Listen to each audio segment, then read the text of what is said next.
Hi everybody out there and welcome back on this channel and in our musings about Bach's Art of Fugue. We are in mid of discussing about the meaning of the number Kabbalah. I don't think much about it, as you know. Meanwhile, the amount of arbitrary variables is one of my reasons. That has been the stuff from last video. What is this episode about? Well, today I finish my talk about numbers with two further players, statistics and semantics.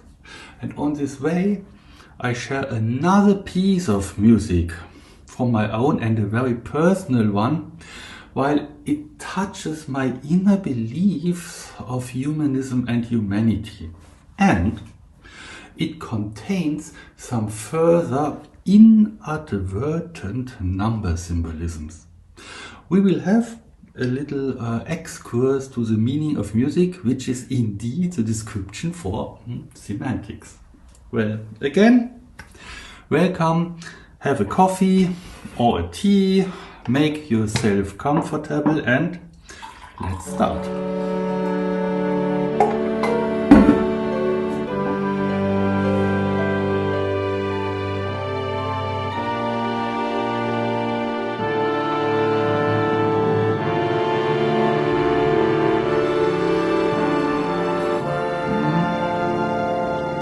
Statistics first. Rechtsteiner and Daniel, you know both authors from last videos.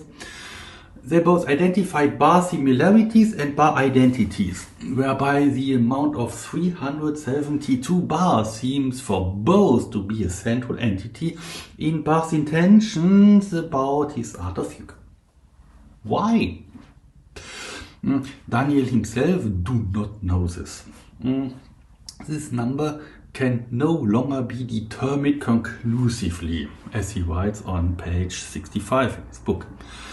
Okay, here let's explore Daniel's perplexity about this size of 372.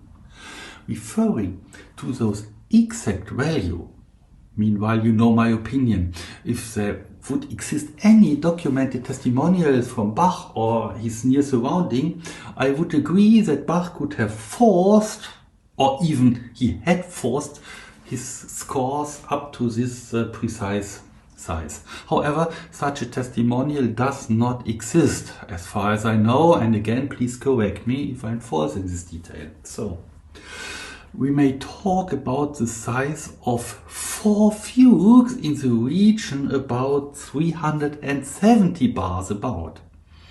This is Rechtsteiner's world of bar similarities, or well, statistics. Bar similarities. The statement sounds erudite, right? But wouldn't you agree that a statistical relevant percentage of 4-voiced monothematic fugues have in general a length between 70 until 90 bars? If that would be true, then a discussion about bar similarities becomes obsolete. We may have a closer look to this, but I hold it short. Coming from an average layout of a fugue, we have expositions, which are theme-based, and we have intermezzi, which are not. A standard fugue is built from alternation between both. That's the first condition. The second condition, the parts are balanced in length. So if an exposition has 8 bars, the following intermezzo will not have 40 or 50 bars then, okay? And please, I know there is a huge variety of fugues out there. In example, even the very first fugue from Bach's well-tempered clavier has nearly no intermezzi at all. Therefore it is shorter than its comparable cousins. But the fugue without intermezzi is a special case. Here I'm referring to the standard fugue layout we find in school books. And then probably everybody may agree to our short requirements. First, alternations between exposition and intermezzi, and the second, a balanced size between the fugue parts. Okay, let's assume we have at least 3 expositions, 3 intermezzi and 1 closing stretto. I've prepared a little listing with fugues based on 2 and 4 bar themes, with the idea in my head that to end intermezzi probably become shorter while the contrapunctal density expands the semantical bound parts in the end. Here we are, and please, these are only approximations. Every single value here may be modified in the limitations of being balanced with its environment. Maybe an exposition needs an extra bar for modulating back to tonica, or maybe you have an augmentation which expands your theme to double size, or as the opposite, a diminution. However, a theme with 4 bar lengths need more space in its exposition if not handled as a stretto with a batch of overlaying themes. And if the expositions are longer or is longer, then the neighbored intermezzo probably has 2 or 4 or something bars more. I think you get my point. Think about a 4-voiced fugue based on 1 theme and based on the standard layout with 2 or 3 expositions and 2 or 3 intermezzi. Then perhaps 80 until 90% of them all will probably end up with around 30 or 50 bars if the theme is made from 2 bars only. Or if the theme has a length of 4 bars, the fugues may have around 60 to 80 bars. And as the amount of expositions and intermezzi is not mandatory, we may end up with 60, respectively 90 bars in the average upper limit. Would you agree?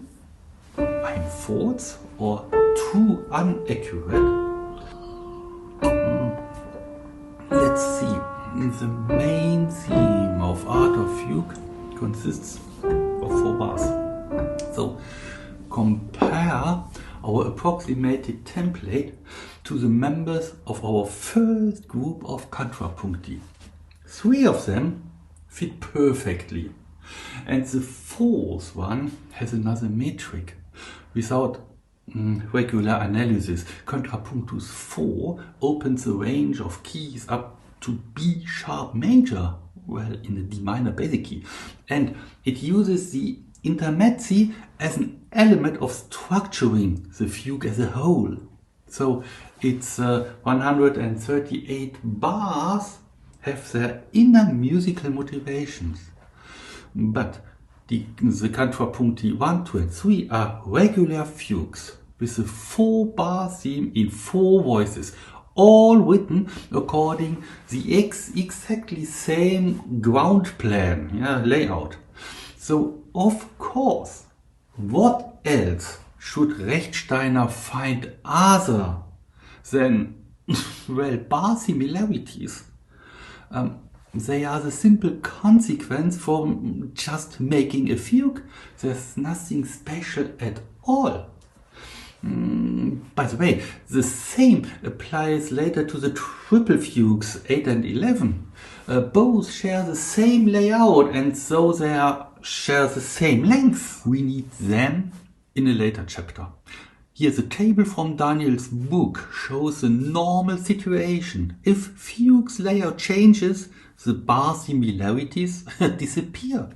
Group 3 contains fugues of different layouts, so counting is divided there. If you would not, then this third group has 622 bars, which has no similarity with no other group at all. And the same for group 2 with its 230 bars. just for fun, imagine the second group with the fourth augmentation diminution contrapunctus. Yeah, the fourth one. Even then, this group would probably not tower over of about 300 bars, plus minus, which either would not fit those bar similarities. And what's with the canons? Litt Bach force the 372 bar size here, but if, then only for paper? See, in two of the canons, in octave and quint canon, Bach writes repeat marks, and they embrace nearly the entire canons. May I read these repeat marks as a hint that the sum of 372 bars was not as essential for Bach himself as some authors suppose they would be? And Daniel's amazement about his 372 bars? Well, do not insist on this very exact amount, and this value falls into your lap. In average, 4 fugues with 80 bars and you have 320 bars. One of it with an extended layout of around 130 bars, et voila! That's nearly precise landing in Daniels and Rechtsteiner's 372 bar region. So, and remember to our dear brother William of Ockham, if the simple musical form is a sufficient explanation about the length of Bach's contrapuncti, why, for heaven's sake, should I need any Kabbalistic calculations at all? A friend warned me not to talk so much, but showing my arguments with some music, well, you may explore any monothematic, four-voiced fugue with standard layouts throughout all musical history for this. My hypothesis, statistically, our diagnostics should match in 80 until 85 or 90%. Okay, but as in last episode, I'll share an example again of my oath, I've promised. For the same reason as recently, I know exactly my intentions about number cipherings here.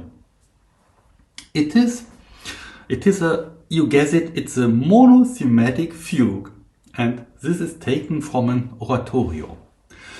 As consequence of the orchestral cast, the score is a bit larger, but nevertheless, its form is about the size of the first 3 contrapuncti. But I definitely did not think about counting this piece in units of bars while writing it. Not at all. I told you this piece is a personal one, so shortly to the background. The oratorio has nothing to do with the one in the series here on this channel. I wrote another one, which reflects the tragical story from Anne-Fugue and her family. They all suffered during the Second World War under Nazi regime. Anne's parents, Edith and Otto, already lived in Nazi-occupied Netherlands in Amsterdam. When Margot, who was Anne's sister, when Margot got the order from the administratives there to come forward to Westerbork for being finally deported to Auschwitz. This has been the moment where the historical parents decided to escape and to disappear with their children in the prepared hidden back house, where Anne then created in the further months her famous diary. In oratorio, this moment of decision is formed as a climax from Frank family's growing desperation. Otto, the father, in oratorio finally stops the more and more fearful disputation. It's enough, he called. And the administrative shall demand whatever they like, but the souls of our daughters, they are holy. And this last word becomes the text base for the fugue here, which concludes the second act in the oratorio. And if you are wondering about the low notes in double basses, I had the instruments with 5 chords in mind while writing the score. Okay. The souls of our daughters, they are holy. That's the translation of the libretto here, but listen for yourself.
The fugue itself, without the 6 introductional parts in the beginning, the fugue itself is with its 63 bars in the lower range of what we found above for monothematic fugues.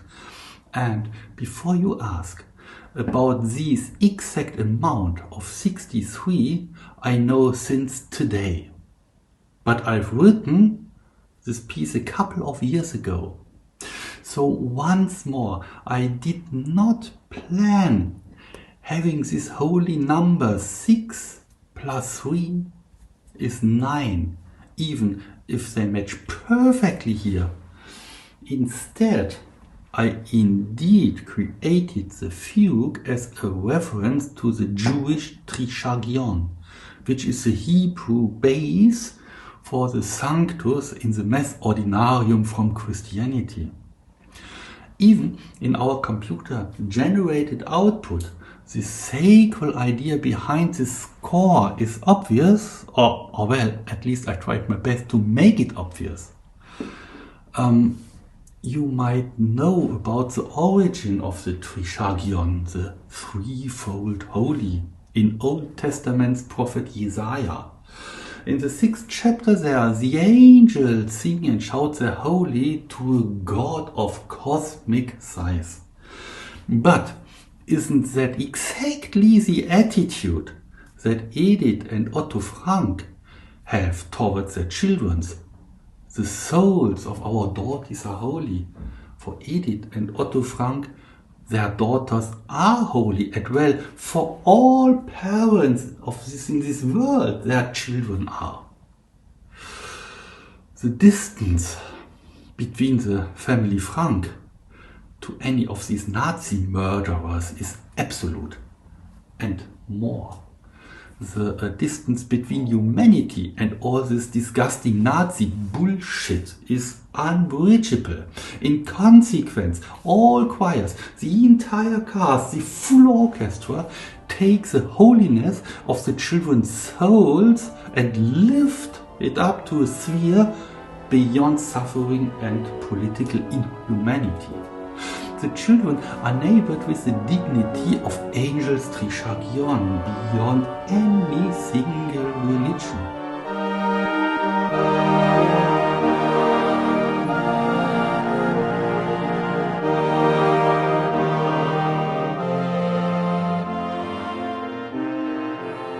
This is a sphere where the madness of Nazi murderers no longer plays any role.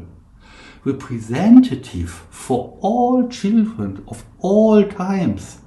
The language of the score puts Anne and Margot in this sacred area near God, where humanity and, well, at least love lives.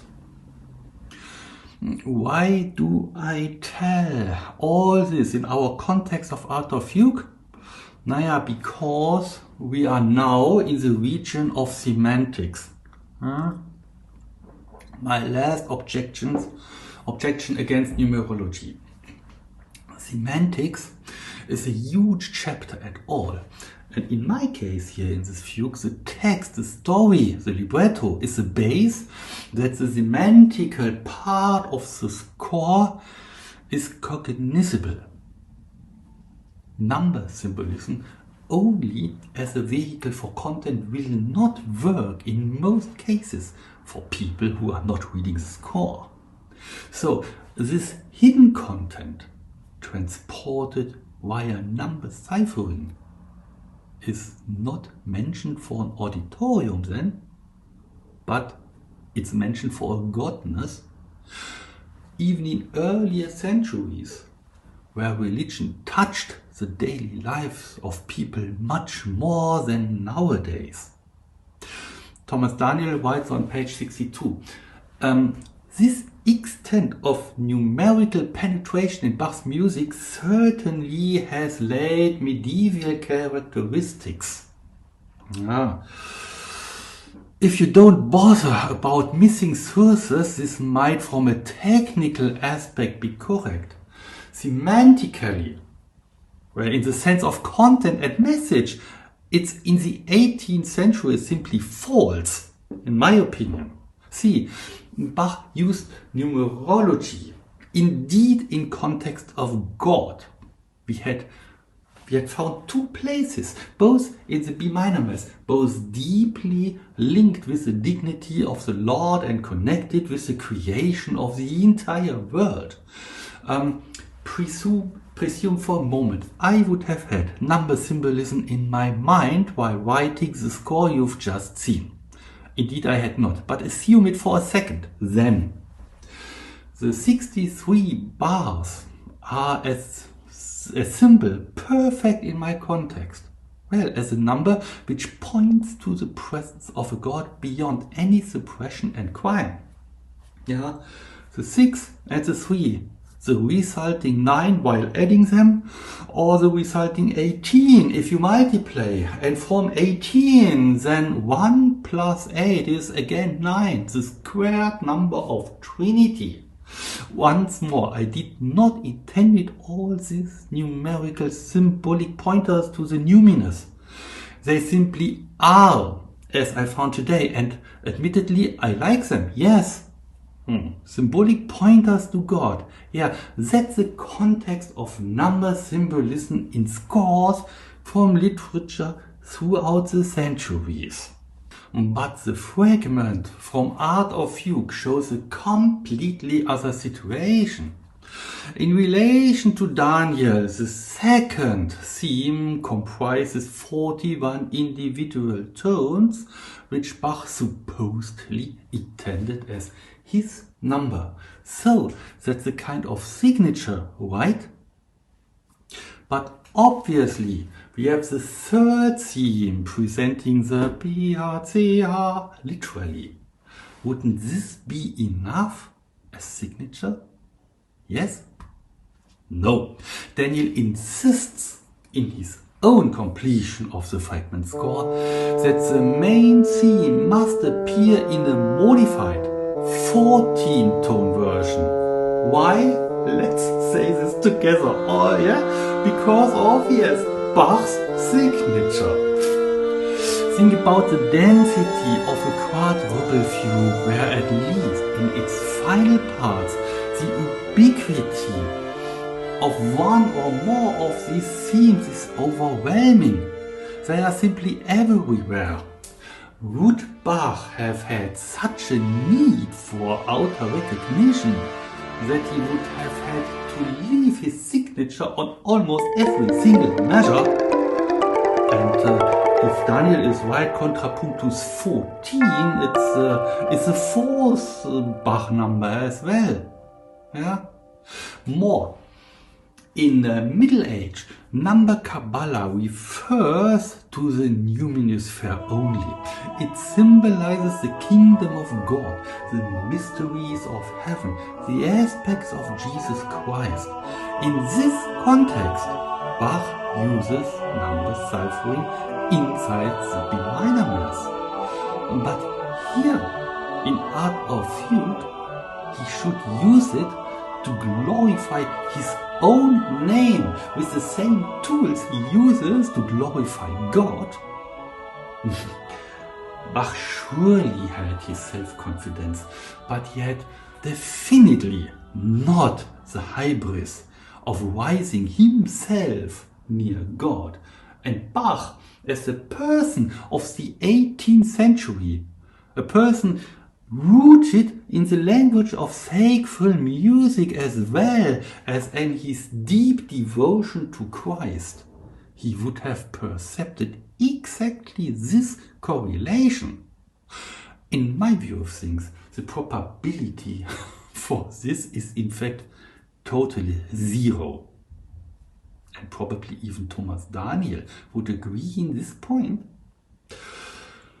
My impression is that authors sometimes are trapped in the beauty of their own number castles, that they forget about the world of the 18th century. And sometimes I'm not sure if I, for myself, am trapped as well somewhere. So I think that's enough now with any of these numbers. From here, I say goodbye to all number semantics and every number Kabbalah. In all further episodes here, we'll need the amounts of bars and notes as quantitative tools for measuring the size of scores, of themes, or parts of them. And that's it. Next time, we should take care of our elephant in the room, if you might remember the third episode from our series. May we describe conditions for designing a quadruple fugue based on Bach's templates and based on the documents we have? How far may we walk here without sinking into arbitrariness? We will see. So, in this sense, if you like, we'll meet us then. Stay healthy, have a creative time, and all the best for you. Bye bye.